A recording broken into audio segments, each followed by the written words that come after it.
adalah seorang Farisi yang bernama Nikodemus, seorang pemimpin agama Yahudi.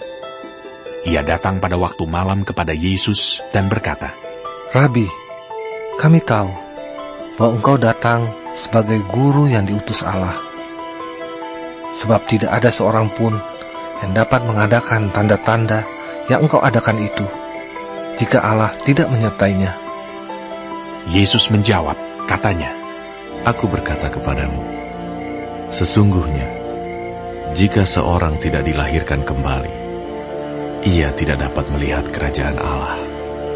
Kata Nikodemus kepadanya, Bagaimanakah mungkin seorang dilahirkan kalau ia sudah tua?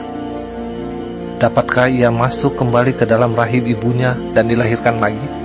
Jawab Yesus, Aku berkata kepadamu, sesungguhnya, jika seorang tidak dilahirkan dari air dan roh, ia tidak dapat masuk ke dalam kerajaan Allah.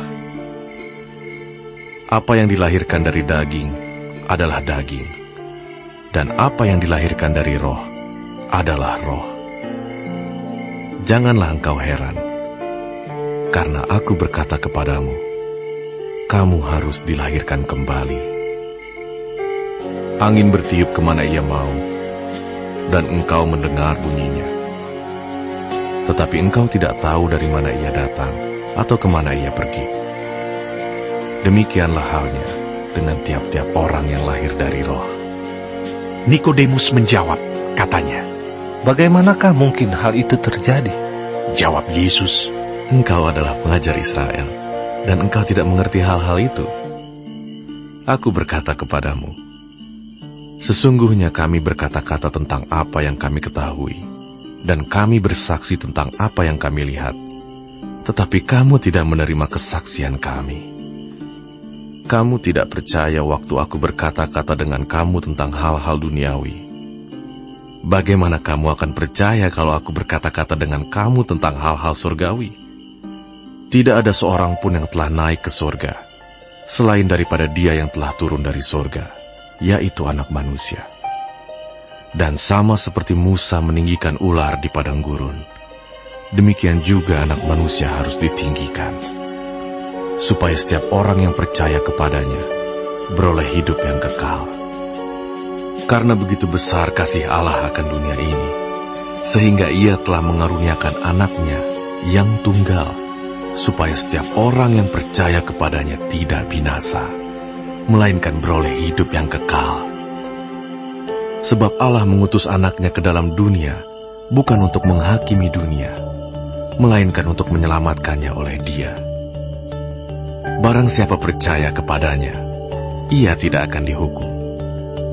Barang siapa tidak percaya, ia telah berada di bawah hukuman, sebab ia tidak percaya dalam nama Anak Tunggal Allah. Dan inilah hukuman itu. Terang telah datang ke dalam dunia, tetapi manusia lebih menyukai kegelapan daripada terang, sebab perbuatan-perbuatan mereka jahat.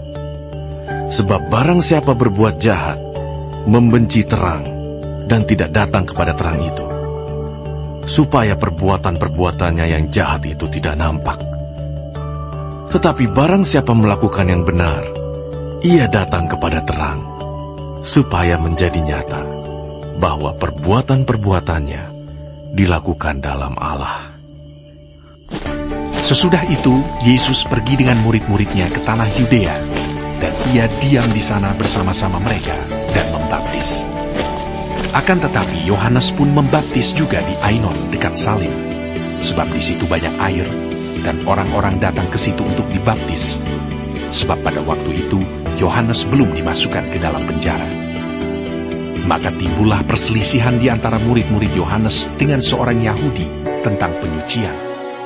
Lalu mereka datang kepada Yohanes dan berkata kepadanya, Rabi, orang yang bersama dengan engkau di seberang sungai Yordan, dan yang tentang Dia engkau telah memberi kesaksian, Dia membaptis juga, dan semua orang pergi kepadanya. Jawab Yohanes, Tidak ada seorang pun yang dapat mengambil sesuatu bagi dirinya, kalau tidak dikaruniakan kepadanya dari sorga. Kamu sendiri dapat memberi kesaksian bahwa aku telah berkata, Aku bukan Mesias, tetapi aku diutus untuk mendahuluinya. Yang empunya mempelai perempuan ialah mempelai laki-laki. Tetapi sahabat mempelai laki-laki yang berdiri dekat dia dan yang mendengarkannya sangat bersukacita mendengar suara mempelai laki-laki itu. Itulah sukacitaku, dan sekarang sukacitaku itu penuh. Ia harus makin besar, tetapi aku harus makin kecil. Siapa yang datang dari atas adalah di atas semuanya. Siapa yang berasal dari bumi, termasuk pada bumi, dan berkata-kata dalam bahasa bumi. Siapa yang datang dari sorga adalah di atas semuanya. Ia memberi kesaksian tentang apa yang dilihatnya dan yang didengarnya, tetapi tak seorang pun yang menerima kesaksiannya itu. Siapa yang menerima kesaksiannya itu? Ia mengaku bahwa Allah adalah benar. Sebab siapa yang diutus Allah, dialah yang menyampaikan firman Allah. Karena Allah mengaruniakan rohnya dengan tidak terbatas. Bapa mengasihi anak dan telah menyerahkan segala sesuatu kepadanya. Barang siapa percaya kepada anak, ia beroleh hidup yang kekal. Tetapi barang siapa tidak taat kepada anak, ia tidak akan melihat hidup, melainkan murka Allah tetap ada di atasnya.